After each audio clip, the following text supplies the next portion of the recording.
말씀 보겠습니다. 전도서 3장 8절 말씀입니다. 같이 읽겠습니다.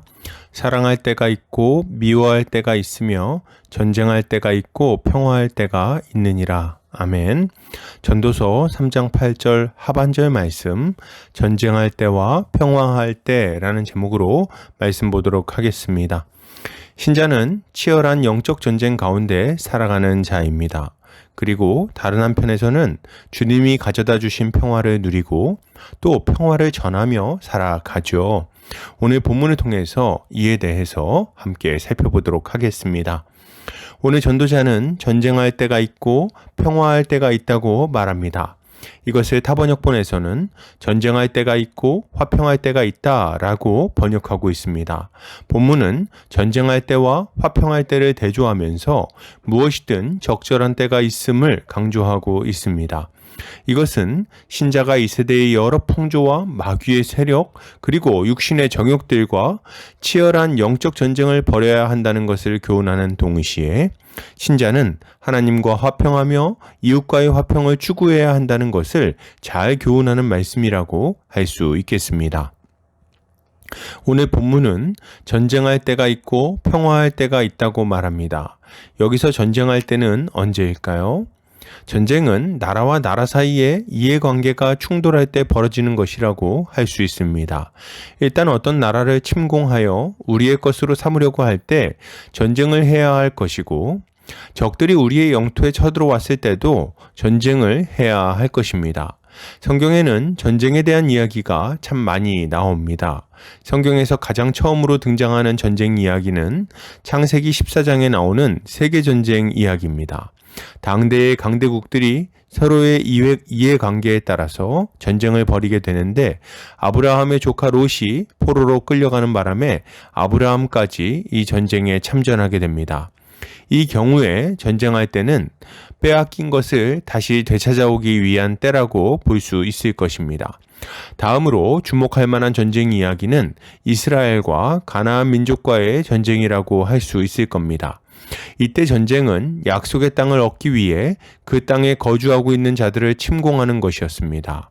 이스라엘은 하나님이 약속하신 가나안 땅을 차지하기 위해 강대한 민족들과 전쟁을 벌인 거죠. 이렇게 시작된 전쟁은 사사시대를 거쳐서 다윗이 가나안 땅 사면을 완전히 점령하기까지 계속됩니다.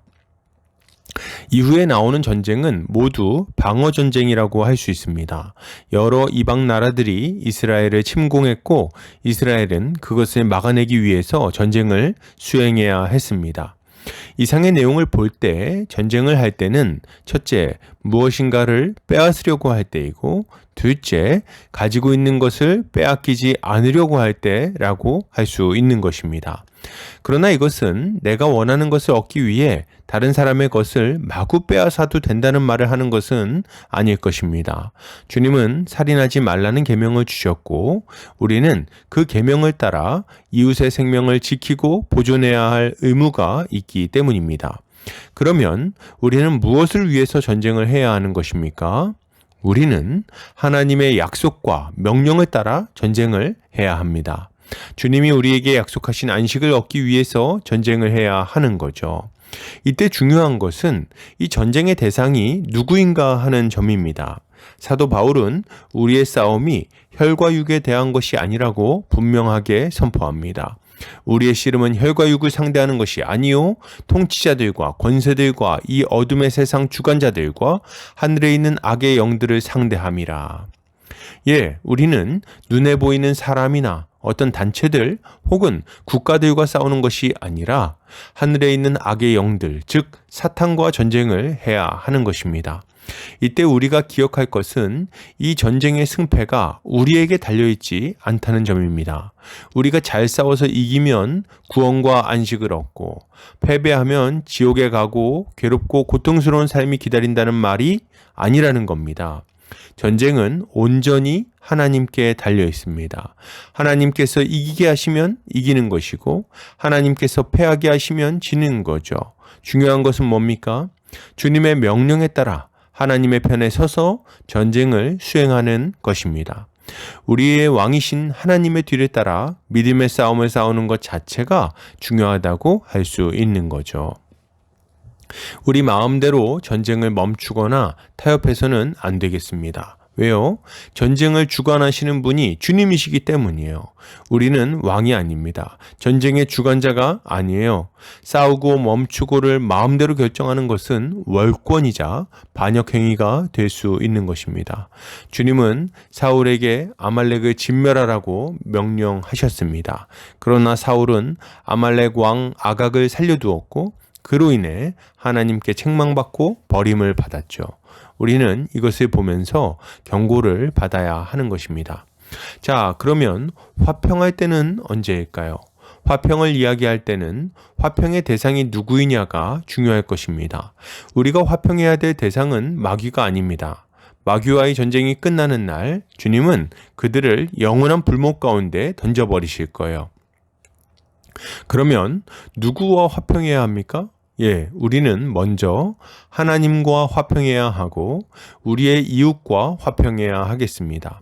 우리가 알아야 할 것은 우리는 본질상 진노의 자녀들이었으며 하나님과 원수된 자들이었다는 점입니다. 우리는 아담 안에서 태어나서 하나님을 대적하고 하나님의 원수로 행하던 자들이었어요. 그의 하나님 되심을 부정하고 우리 스스로 왕이 되어 살아가던 자들입니다. 그 결과 우리는 하나님의 심판을 받을 수밖에 없었던 거죠. 그러나 하나님은 이런 우리를 불쌍히 여기셨습니다. 우리를 긍휼히 여기시고 다시 살리고자 뜻하신 거예요. 그리고 우리를 위하여 자기 아들을 보내주셨습니다. 성경은 말합니다. 하나님이 세상을 이처럼 사랑하사 독생자를 주셨으니 이는 그를 믿는 자마다 멸망하지 않고 영생을 얻게 하려 하심이라. 주님은 우리를 자기와 화평하게 하기를 원하셨고 그것을 위하여 독생자를 보내신 것입니다. 그러므로 우리가 해야 할 일은 분명합니다. 하나님의 은혜를 받아들이고 그분과 화평해야 하는 거예요. 여러분, 그리스도는 이것을 위하여 이 땅에 오셨습니다. 주님은 어떤 분이십니까? 여자의 후손으로서 뱀의 머리를 밟으시는 분이십니다.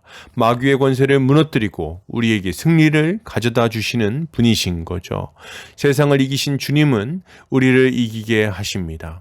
주님을 따르는 우리는 그의 승리를 힘입어 날마다 승리하는 삶을 살게 되는 거죠. 그 결과는 무엇입니까? 우리는 그리스도의 승리를 힘입어 구원을 받고 날마다 안식을 누리며 살아갈 수 있게 된 것입니다. 또한 그리스도는 평화의 왕으로서 우리에게 평화를 가져다 주셨습니다. 친히 그 몸으로 하나님의 진노를 담당하시고 그로 말미암아 우리를 하나님 앞에 설 수 있는 자로 만들어 주신 거예요. 우리를 하나님과 화평하게 하신 예수 그리스도는 또한 하나님과의 관계만 화평하게 하신 것이 아닙니다. 주님은 자기 육체로 사람과 사람 사이에 막힌 담을 완전히 허물어 버리셨어요. 그리하여 우리를 자기 안에서 한 세 사람을 만드심으로 서로 화평한 관계가 되게 만들어 주신 거죠. 이것이 주님이 이 땅에서 행하신 일들인 것입니다. 그러므로 여러분, 이것을 생각할 때 신자가 가져야 될 마땅한 모습은 무엇일까요? 가장 먼저 신자는 승리하신 예수 그리스도를 믿어야 하겠습니다. 주님은 죄와 사탄의 권세를 밟으시고 우리에게 구원을 가져다 주셨습니다. 그리고 이제 누구든지 그의 이름을 부르는 자는 이 은혜에 동참하게 만드셨죠. 그를 믿는 자는 죄와 사탄의 권세에서 벗어날 뿐 아니라 하나님과 화평한 자가 되어 이 땅에서 화평을 누리며 살아가게 됩니다. 이것이 그를 믿는 자들에게 부어지는 은혜인 거예요. 그리고 이미 예수를 믿었다면 이제 우리는 자신이 주께 부름받은 군사가 되었다는 것을 기억해야 합니다. 그리고 그의 신실한 군사로서 부지런히 영적 전쟁을 수행해야 하는 거죠. 피 흘리기까지 치열하게 죄와 싸워야 됩니다. 승리하신 주님을 힘입어서 날마다 한 걸음씩 전진해야 되겠어요. 이미 이긴 전쟁이기에 담대하게 나아가야 하는 것입니다. 또한 우리는 화평케 하는 자로 부르심을 받았습니다. 형제자매와 화평하며 함께 살아가기를 힘써야 됩니다. 부딪힐 일이 없지는 않겠지요. 심지어는 한 몸 된 교회 안에서도 다툴 일이 많이 있을 것입니다. 그러나 그럼에도 불구하고 우리는 서로를 용서하고 용납하며 함께 살아가야 됩니다. 왜요? 그리스도께서 우리를 화평하게 만들어 주셨기 때문입니다. 이것이야말로 신자가 가져야 될 마땅한 모습일 것입니다. 결론을 드립니다. 여러분, 예수를 믿읍시다. 그리고 그의 승리를 힘입어서 영적 전쟁을 부지런히 수행합시다. 이렇게 할 때 주님은 우리의 삶 가운데 십자가에서 비롯된 화평이 넘쳐나게 만들어 주실 것입니다. 오늘도 주님의 지혜로 승리하는 성도님들 되시기를 주의 이름으로 축복합니다.